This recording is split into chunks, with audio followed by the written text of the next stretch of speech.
Executive, you guys, from behind bars, according to a Wall Street Journal report. The so-called pharma bro is serving a 7-year sentence for securities fraud. It's been shut down now.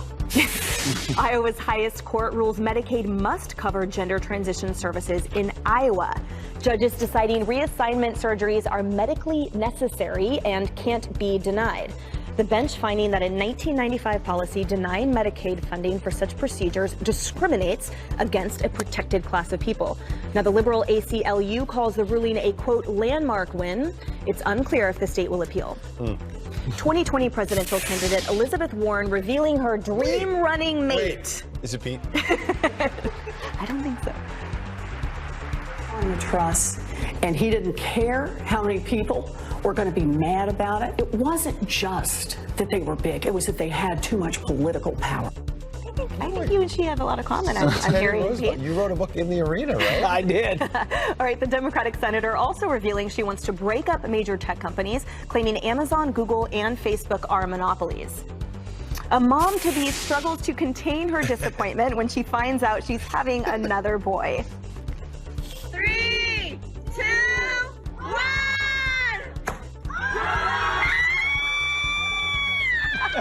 She's having none of it. Every time.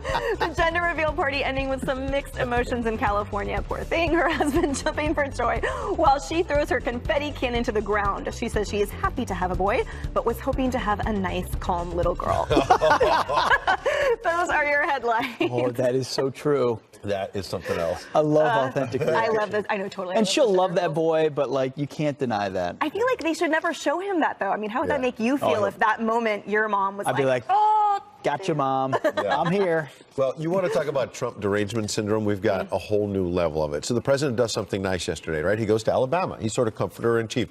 I covered Barack Obama. He did that. George W. Bush. Yep. We had 23 people killed by these horrific tornadoes. So what could possibly be controversial? Well, he goes to a church, people obviously using their faith to get through this crisis, among other things, people coming together.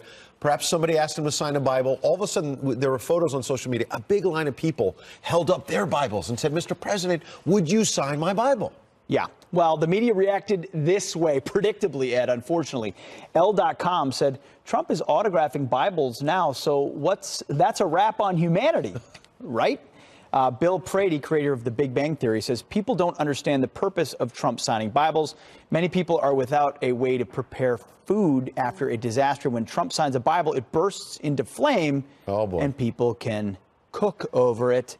Matthew Dowd continues, I don't know who it is a worse commentary on, Trump actually signing Bibles in Alabama or people asking him to sign a Bible. Lordy Moses. The people there actually wanted him to do it. So I know, I've been out on the road with candidates where they're asked to sign a dollar bill, for example, and there's some controversy about whether you're really supposed to sign currency.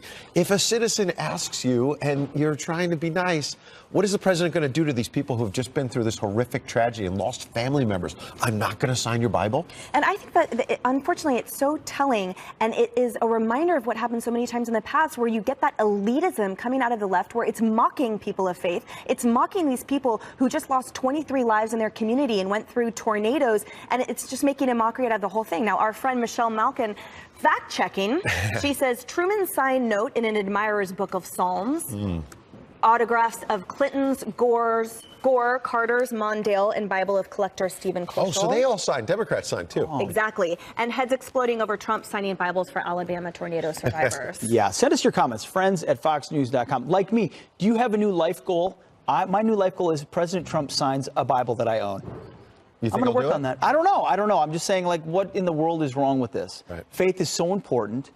It's central to so many people's lives. You go through a tragedy. The president of the United States is there. He signs it. Good for you. It's also personal. Exactly. Faith is personal. And so how you choose to honor it or deal with it should be your decision. And certainly those on the left shouldn't be decrying how others view their Bibles when it relates to the President of the United States. Amen. Yeah. Amen. Right. Well done, Ed. House Republicans releasing the transcript of DOJ official Bruce Orr's private testimony. We've been waiting for this. Guess what? It has some juicy nuggets. And Tom Fitton tells us how it highlights his ties to the author of the anti-Trump dossier. New connections, new ties between Orr and Christopher Steele. That's coming up. My favorite juicy nugget, a chicken nugget. Welcome back. A couple of quick headlines for you. CVS Pharmacy changing the music they play when you're on hold. This after a doctor sends a scathing letter sparking a nationwide debate. Listen for yourself.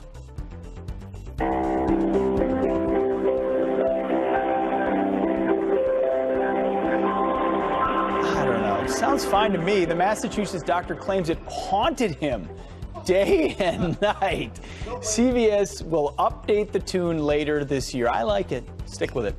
All right, from one annoying sound to another, this woman shot her boyfriend over his snoring. Deputies say 47-year-old Lori Morin is facing attempted murder charges. Her boyfriend later told deputies in Florida he tried to fix the problem by buying roses, chocolates, and snoring nasal strips. Just nothing but the news for you folks. We are all over it. Pete is all over that snoring story. Meanwhile, some serious news, new details about DOJ official Bruce Orr and his ties to that anti-Trump dossier after House Republicans decided unexpectedly to simply release Bruce Orr's private testimony. They put out the transcript. Here with more details is Tom Fitton. He, of course, is president of Judicial Watch. Good morning, Tom. Good morning, Ed. Good to be with you. It's great to have you here. Let's jump right in. This was a surprise. A Republican congressman put it out there. What's the biggest revelation to you? Well, it confirms that Orr was aware of the Fusion GPS ties to Clinton. He told others in the DOJ about it. So they all knew about that, but they never told the FISA court that. And then you have Orr and Steele discussing Steele's contacts with Russia intelligence about supposed dirt they had on President Trump, or then candidate Trump. You know, it's incredible that you have this Clinton agent out there talking to Russia intel and not being investigated by the FBI for collusion, yet they were dropping everything to target Trump based on that very information. It shows you this dishonest approach that the FBI and DOJ had. And, you know, on top of this, Ed, we had just earlier this week, I'm sure it was coincidental that they released the transcript, documents come to Judicial Watch showing the communications between Orr and Steele and Glenn Simpson and Nellie Orr as well. Right. Of course, his wife worked at Fusion GPS. They were working hand in glove at DOJ to get this information in, and it's pretty clear Steele was desperate to protect his secret relationship, but also desperate to get this information acted upon by the DOJ and FBI because evidently he hated Trump. Yeah, I'm glad you mentioned that because Nellie Orr working at Fusion GPS. Another thing that raised my eyebrows was this part about Rod Rosenstein, number 2 at Justice, and when he knew about Bruce Orr's wife working for Fusion GPS and sort of how that plays into that. What do we know about that in terms of what Orr testified and what Rosenstein did? You know, my understanding is that Orr suggested that they all knew about it. Rosenstein suggested he didn't know about it until much later, until, frankly, Mr. Orr was demoted late last year after it became public he was working with Fusion GPS on the sly. So, you know, Rod Rosenstein, you know, all these folks dispute what Rod Rosenstein is saying and doing at DOJ.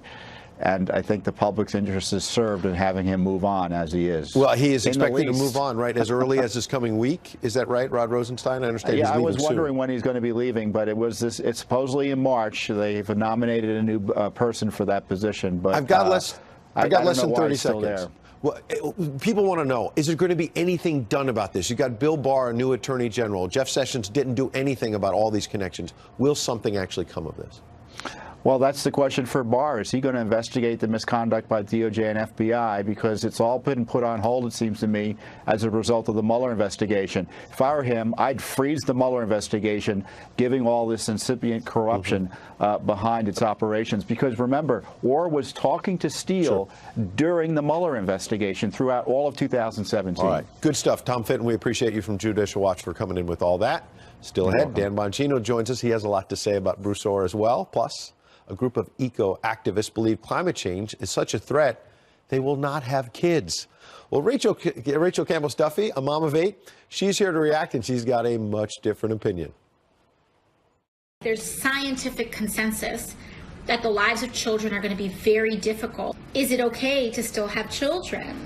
for anyone, no matter what your interest, no matter how much you think you don't care about the environment. This is actually about our lives now, and it's really, really scary. I can't have a child until I am absolutely convinced that we are on a seriously, seriously different path.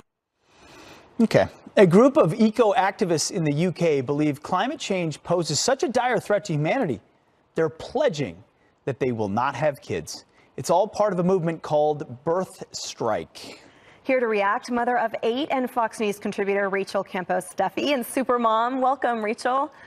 Good morning to both of you. All right, tell us your thoughts about this. Well, I think it's very sad. I really kind of feel bad for these women. They have such a bleak and depressing outlook on life. I've thought about it, and I just think this is what happens when you replace religion with ideology and politics. This is their religion. Environmentalism, abortion on demand, these things are their sacraments. And I think about my own life, my faith, my kids. They give me hope for the future. And by the way, the solutions to our problems on Earth, whether it's environmentalism or anything else, are going to be solved by humans. So I don't think this is a good solution, and I don't think these scare tactics, whether it's Al Gore and all the predictions that he had of the apocalypse coming, you know, because of global warming, which never came true, I don't think these tactics work. Great point, Rachel. But these tactics come from an indoctrination through education, where they're made to believe that World War II is coming, the end is nigh in 10 years. And we've got another piece of news. Next Friday, students in high schools prepared to go on strike to protest climate change. Here's part of the youth strike mission. Here's what they have to say. We're striking because our world leaders have yet to acknowledge, prioritize, or properly address our climate crisis. We believe the climate crisis should be declared a national emergency because we are running out of time. So now our institutions, which our tax dollars pay for, are telling kids to leave school to protest this new religion you're talking about. Right, and you hit the nail on the head. I mean, first of all, these kids, just like Alexandria Ocasio-Cortez, believe the world is going to end in 12 years because of climate change and global warming. And you're absolutely right. You talked earlier today, Pete, about, you know, joining up with Elizabeth Warren on breaking up the big tech monopoly, but maybe we should start with the monopoly on our education. Yeah. And these Alexandria Ocasio-Cortez, these kids, they are products of an educational system that is indoctrinating instead of educating. That's where this is coming from, and it's scaring kids. I mean, it's really, really sad. Yeah, if your teacher's at the front of the class saying the world's going to end, you better leave school, you say, oh, well, okay, I'll do that. I mean, that's not education. It's amazing. And by the way, I just reported for you guys a couple months ago from my front porch on a polar vortex. So you're going to have a hard time convincing me that there's global warming. Thank you, Rachel. Thanks, Rachel. Great stuff. Appreciate your time. You always. Got it. Have a Good great stuff. Day. Enjoy your 8. May you have a night. Every day. All right, we all want to take care. Omar says the hope and change offered by Barack Obama was a mirage. We don't want anybody to get away with murder because they're polished. The Democrats have become an anti-Israel party.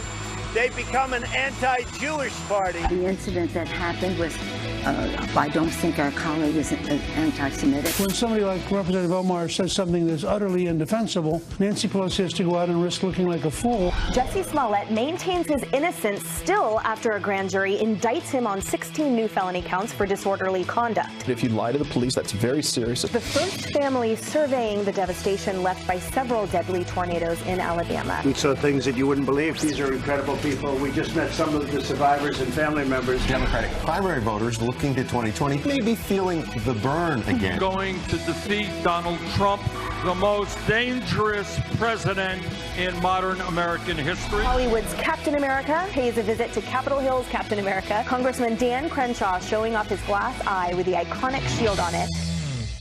Staying on the same page, particularly Ilhan Omar, that freshman Democrat from Minnesota, a Muslim American congresswoman who made these comments that have been highly criticized for seeming to be anti-Semitic. They had a watered-down resolution that ended up not naming her specifically and just denouncing hate in general, going after white supremacists, and rightly so, but it pulled it away from where this started, which is her controversial comments, and she's at it again. She is at it again. So lesson number one, don't do an interview right away after a controversy, which she ended up doing. She spoke to Politico magazine. And again, we've talked about the anti-Semitic comments. We should talk about it more because it still hasn't been truly addressed. She hasn't apologized or answered for it. That's one thing. But Politico magazine asked her about Barack Obama. Part of her answer was, Omar says hope and change offered by Barack Obama was a mirage. Quote, we don't want anybody to get away with murder because they are polished. We want to recognize the actual policies that are behind the pretty face and the smile. And Emily, she was talking about Barack Obama's policies on drone strikes and whatnot, which she said had killed people in the Muslim world and elsewhere. And it's pretty interesting as she continues to throw logs on the fire with her rhetoric. You know, at what point are Democrats going to say, well, this is the line that we draw? Because she's frankly not being discerning with her targets, right? I mean, her comments were absolutely anti-Semitic. We have had mixed reactions from the left. They're not having a unified reaction denouncing it. And certainly she's not recovering from it. Then she tried to run from the Politico article and the interview and say I was taken out of context. This is not really what happened. And she said, this is why I'm glad I taped my interviews. She put the tape out there. Listen to the tail of the tape, which shows that she said it about Barack Obama. I think for many of us, we think of ourselves as Democrats, but many of the ways that our Democratic leaders have conducted themselves within the system is not one that we are all proud of. You know, I will talk about the family separation or caging of kids, and people will point out that this was Trump. I mean, this was Obama. And, you know, I'll say something about the droning of countries around the world, and people will say that was Obama. And all of that is very true. We can be only upset with Trump because he's not a politician who sells us his policies in the most perfect way. His policies are bad, but many of the people who came before him also had really bad policies. They just were more polished than he was. And that's not what we should be looking for anymore. We don't want anybody to get away with murder because they are polished. We want to recognize the actual policies that are behind the pretty face and the smile so that we can understand the kind of negative impact or positive impact they will have on us for generations to come. So she was talking about Barack Obama, and she was attacking him. So many things to say, but let's bring in someone better to say it than us. Dan Bongino, Fox News contributor, former NYPD officer, former Secret Service agent, author of Spygate. Dan, you heard it. She released that tape. She's clearly talking about Trump and Obama. I mean, unpack those comments. Yeah, well, guys, on a very serious note, you know, this is the hallmark of every misguided ideological revolution in human history that's been stooped in government power rather than individual liberty. Think about it. Throughout time, when you have these ideological revolutions where they want to concentrate government power in very few hands, they're inherently cannibalistic. They eat themselves alive, Pete, because what happens? Nobody's pure enough. It becomes a race to radicalism. It becomes her comments were about immigration. First, it becomes about, well, let's increase immigration. Well, let's allow illegal immigration. Well, let's just have open borders. Well, let's just give everybody money who comes to the country illegally. I mean, it becomes a race to ideological purity. And I want you all to understand, we are seeing that right now in the Democrat Party, and it is very, very dangerous. Dan, but it's not just an indictment of Obama, it's an indictment of America. I mean, she said that time and again, as a refugee from Somalia to America, she says, America, to paraphrase, has disappointed me, hasn't given me what is it about that mindset from someone about a country that gave her everything? Exactly. And Representative Omar attacks Barack Obama. Pete, I don't think any rational person would doubt his radical left bona fides when it came to policies, whether it was, you know, Obamacare or his tax hikes or his individual mandate. I mean, you're attacking Barack Obama. I'm not a fan of his politics, but I'm certainly not going to question his ability to get radical left legislation passed through. Listen, the problem is there's no emergency brake on their behavior. They just don't believe these far left radical socialists specialists in individual liberty. There is just no emergency brake on where they can go. And that's why I said they're inherently cannibalistic, these movements. You're going to see more of this. They're going to start attacking each other and eating themselves alive as they seek new victims. You're right. And Dan, speak to the fact that the Democrats are not condemning her. Yeah, well, there's a reason, Emily. The reason is twofold. The first one is tactical. The Democrat primary season, the way it's set up, California moved its primary earlier now. Mm-hmm. California is obviously, steeped in liberal tradition. They're going to need those liberal votes. So attacking Ilhan Omar, Alexandria Ocasio-Cortez, Rashida Tlaib, this is a really bad move if you want to get the nomination for president. But secondly, the rage towards Donald Trump has just engendered this movement amongst Democrats where, listen, the party of JFK is dead. It's buried. Those are now moderate Republicans. The only home for Democrats now is on the far left radical side of that ideological spectrum. It's the only place to go. Well, and it's really Donald Trump that's engendered that rage. Dan, speaking far left, California, one might think of Adam Schiff, of course, the top Democrat on the House Intelligence Committee. Now we learned through Catherine Herridge's reporting here at Fox, exclusively first, that Schiff's staff met with Michael Cohen, who obviously famously flipped on the president 4 times for more than 10 hours before his high-profile public testimony attacking the president. What does this mean? Well, this is troubling. I mean, how is Adam Schiff still involved in this? This is by far the sleaziest member of Congress. He's been engaged in an ongoing media leak campaign to tarnish the image of the Trump presidency, to basically obstruct him from being able to get anything done with selective leaks of nonsense collusion hoax information. But the fact, Ed, that he met with Michael Cohen, a key witness for the left, for the anti-Trump machine, before his testimony on Trump, I mean, where's the collusion charges there? What was going on? We're entitled to know what they were talking about. Why did Cohen need to be guided by a politician about what he was going to say? Ed, can we both agree that the truth is the truth? If Michael Cohen was up there, raised his right hand, and swore to tell the truth, I mean, an honest question for you and everyone else is, well, what did he need Adam Schiff to tell him then? Well, Adam Schiff's a politician looking to get reelected. He doesn't know anything about what Michael Cohen knows. Were they coordinating stories? Was he being coached, or is he just speaking his mind finally and telling the truth like he claimed? Exactly. And Ed, can you imagine if this was a meeting with Don Jr. or something beforehand? I mean, granted, Don Jr.'s not a politician, but you get my point. Everybody has a vested interest in this case. Schiff's vested interest is appealing to his radical left base in California. Why did he need to meet with Cohen? The truth is the truth. It doesn't need Adam Schiff to guide it. Well, Dan Bongino, best-selling author, a radio talk show host, former Secret Service agent, and a man you want with you in Vietnam if you want to destroy a breakfast buffet. Hey, I have newfound respect for you, Ed, by the way. This guy worked all night, folks. I've never seen anything like it, so I mean it. It was great being with you on the road, buddy. Good stuff. Yeah, Thank you. Thank you. Great talking to you. All right, turning now to your headlines. 3 people, including a child on a school bus, are killed in a fiery head-on crash overnight. The bus carrying a middle school softball team collided with an SUV near Oklahoma City. Both people in the other vehicle were killed and 7 others injured. Now, the names of the victims have not been released yet, and no word yet on the cause of that crash. A violent carjacker is in custody after trying to illegally enter a military base. The driver ramming through the front gate of a naval station in Washington state in an SUV he stole at knife point. The father dragging his young daughter along for the wild ride. The suspect is expected to face several charges. The Kitsap Bangor base is home to a fleet of nuclear submarines. Now, Iowa's highest court just ruled that Medicaid must cover gender transition services in Iowa.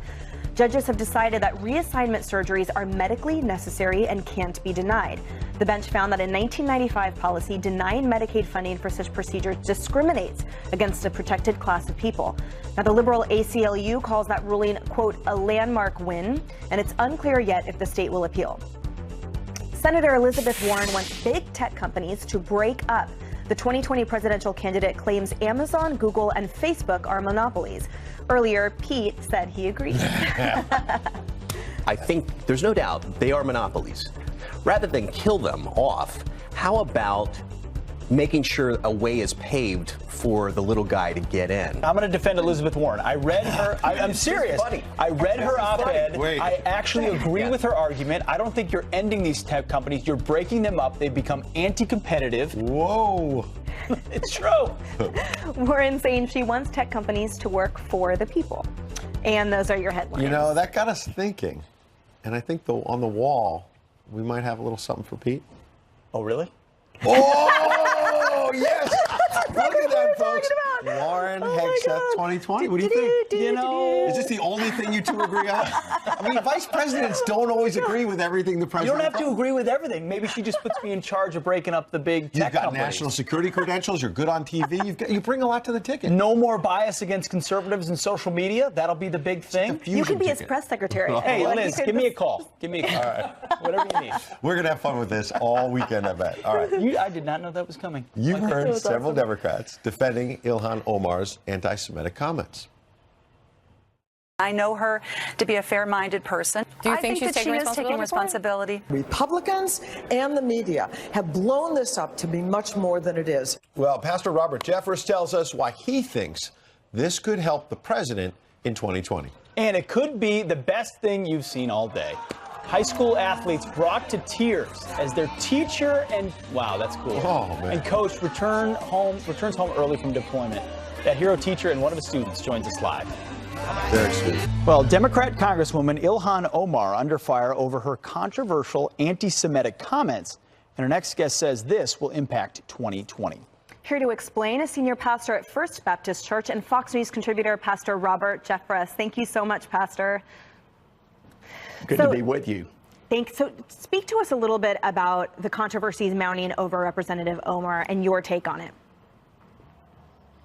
Well, the Democrats' refusal to denounce Omar is just the latest piece of evidence that the Democrat Party is not only an extremist party, it has become a godless party. Let me explain that. I mean, just look at what we've seen the last few months. The Democrats try to erase "So Help Me God" from an oath of office. They support the barbaric practice of late-term abortions and infanticide. And now they refuse to denounce this representative who has said truly hateful things about the Jewish people. I mean, your audience may not know this, but she actually tweeted out that she was praying that, quote, Allah might awaken Americans to the evils of Israel, end of quote. That is offensive to millions of Jews and Christians in this country. That's not just an attack upon American values. The Democrats are attacking the Christian Judeo principles upon which this nation was founded, and I think it's going to have a huge backlash in 2020.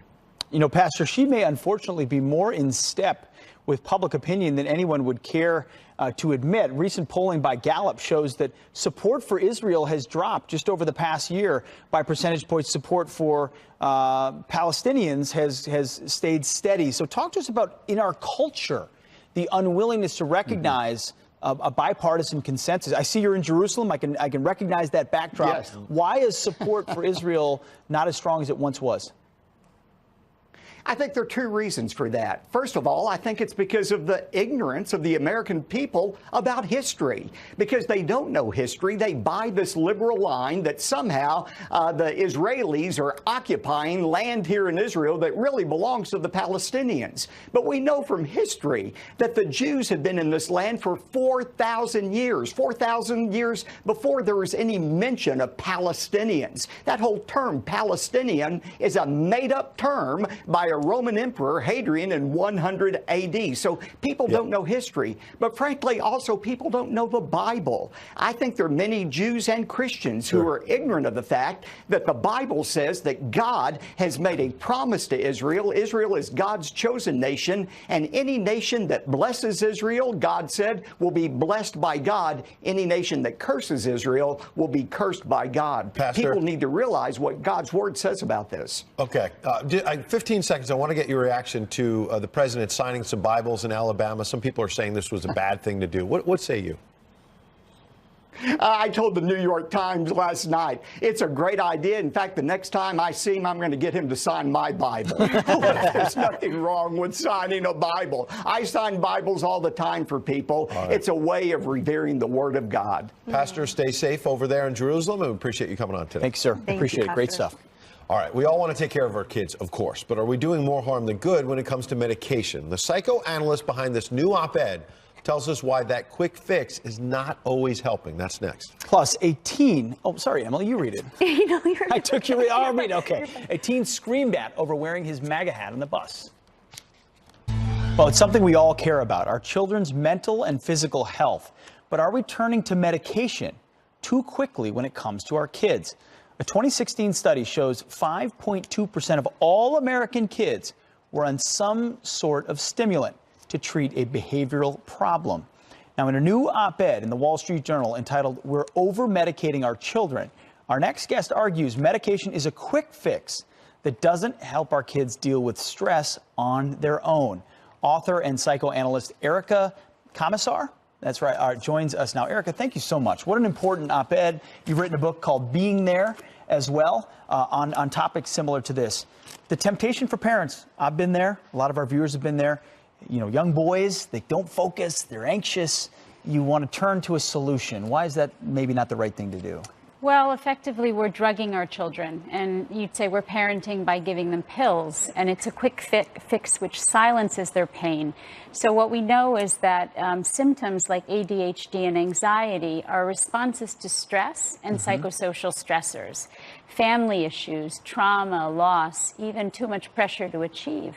And instead of really listening and understanding and being present for our children and helping, as I say in my book, helping them to regulate their emotions, we're actually just wanting to stop the symptom. So by silencing the symptoms or what they're dealing with, we're not teaching them to manage them, which effectively they'll need to do later in life, or they keep being dependent on drugs, which, as we all know, we already have a drug problem. Well, that's right. We're not teaching them any kind of resilience to stress. We're not teaching them how to regulate their emotions, and we're not teaching them about emotional maturity. What we are teaching them is to avoid uncomfortable and painful feelings. Now, I don't want to play the blame game here, but is this a parent problem or is this a doctor problem? It's a problem on many levels. Parents are influenced by their pediatricians. Parents are also influenced by schools. So many of the public schools really are pressured because funding has been tied to test scores.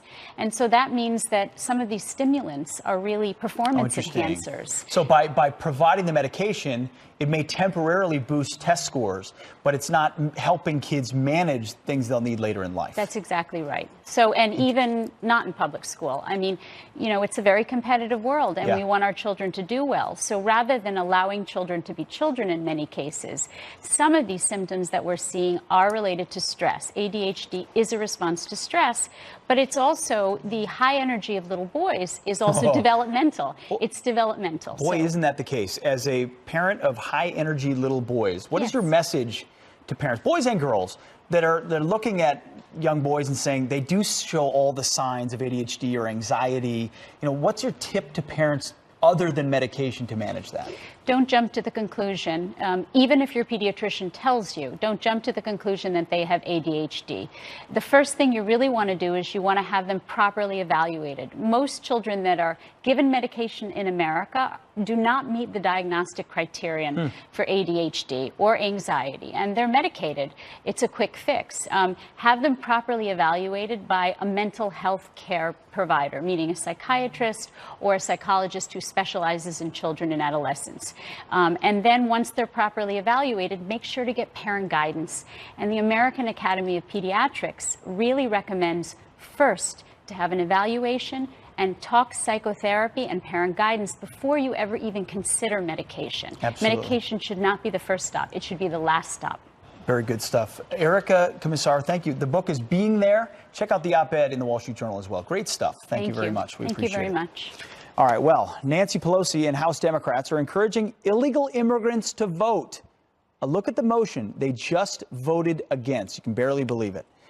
And we told you about the cheesed challenge where parents, well, like me, threw slices of cheese at their babies. That's my little Gwen right there, getting cheese. Well, it's back.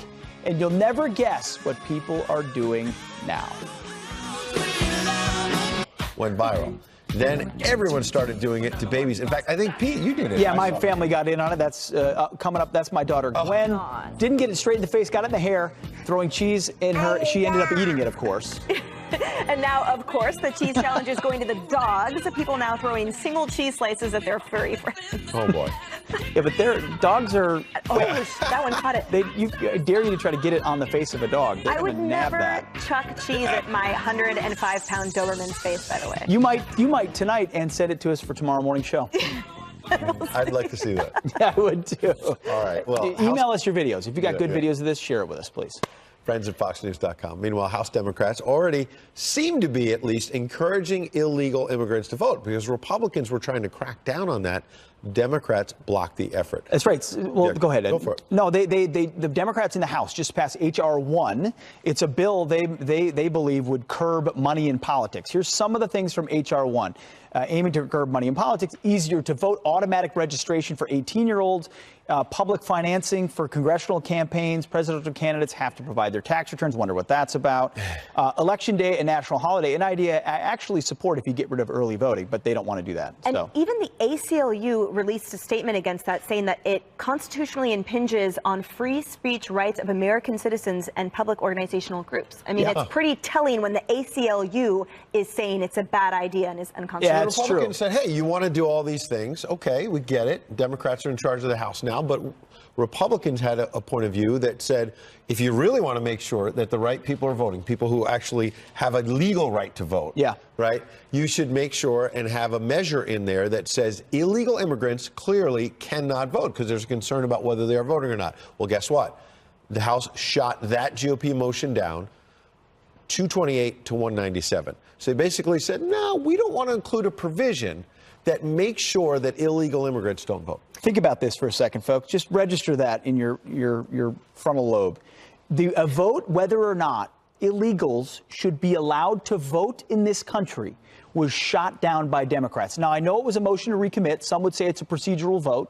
But ultimately, now they're on the record saying, no, I don't want to prevent illegals from voting in federal elections. For all those legal citizens out there, should be an eye-opener. And this isn't a discussion in a vacuum. This was born out of, in part, a San Francisco issue. It's happening right now, which is illegals voting in certain situations, school board, et cetera. Local elections. Exactly. And so it really has real-world implications, obviously, right now. Nancy Pelosi defending voting rights for all immigrants. We have a statement from her here. She was in Texas a couple of days ago. Newcomers, we have to recognize the constant reinvigoration of America that they are, and these newcomers make America more American, and that means not suppressing the vote of our newcomers to America. It's a new way of calling it. Newcomers? Is that a formal Stacey term? Abrams ran for governor down in Georgia, said, I need to put a coalition together. She was talking about Asian Americans. I need illegal aliens, whatnot. She said it out loud. This is what Democrats are saying.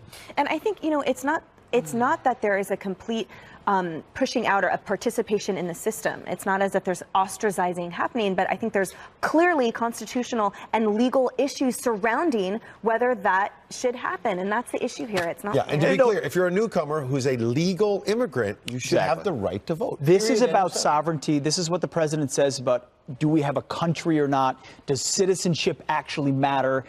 The term newcomer is a joke.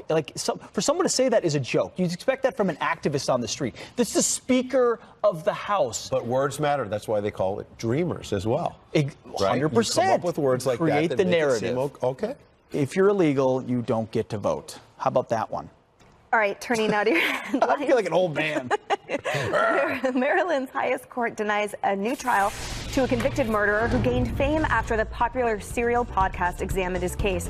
An appeals court reinstating Adnan Syed's conviction after his guilty verdict was overturned due to ineffective counsel. Syed is serving a life sentence for killing his high school girlfriend in 1999. Take a look at this. A school bus aide yells at a student over his MAGA hat he was wearing on Hat Day, by the way, before ripping it off his head. Take that truck. Boy, if you don't take that hat off on this bus, take it off. I can't wear a hat? No, take that hat off. Take it off now. Put it in your backpack. Gunnar Johansson wearing the cap at his Florida school, and he says the aide hasn't been on the bus since the incident. Note, police are investigating. The so-called goddess of pop is honoring House Speaker Nancy Pelosi by bashing President Trump. Nancy's a fighter. She won't back down. She muscled through the Affordable Health Care Act, and she isn't afraid to go toe-to-toe with a bully and beat him at his own game. Cher awarding Speaker Pelosi at the VH1 Trailblazer Honors in Los Angeles. A man's phone is ringing off the hook with birthday wishes as his loving sons plaster his face and phone number on a billboard. I can't answer them all. Hey, Bobby! This is over the top. Overnight it slows down, but it doesn't stop. Awesome. Chris Berry's two sons pranking him by purchasing the billboard near his New Jersey home, and he's been getting hundreds of messages from around the world. Berry turns 62 years old next Saturday. Happy birthday. We should text him too. Really well done. Hey, when's your birthday? I'm not telling anybody. Ever. I got a great We'll just do idea. the billboard Especially anyway. you, Ed. Never. All right, Rick, when's your birthday?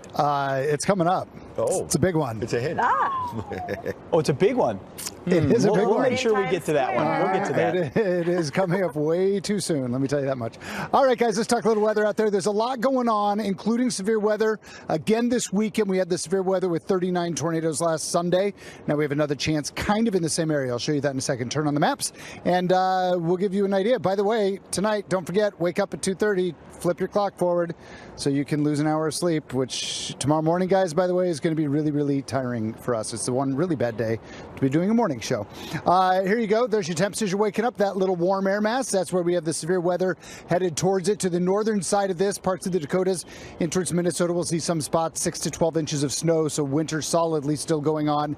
Down across the south, this is where we have that threat for severe weather. It will go throughout the day and into this evening. And by this evening, especially where you see that hatched area, in that orange, that's where we could be looking at potentially a couple of large tornadoes. We saw the damage that happened last weekend from this, so if you're in this area, be very prepared and have an escape plan and a plan to stay safe if you need. All right, guys, back to you inside. All right, Rick, happy birthday. You know we're going to have a full-on birthday party. We're going to have a lot of candles. We're so excited. We'll burn the place down. Yeah, just months into office, some outspoken freshman House Dems, as you see there, stirring up a little bit of controversy within their own party. But is their bold language causing trouble for House Speaker Nancy Pelosi, or is it what Democratic primary voters want heading into 2020?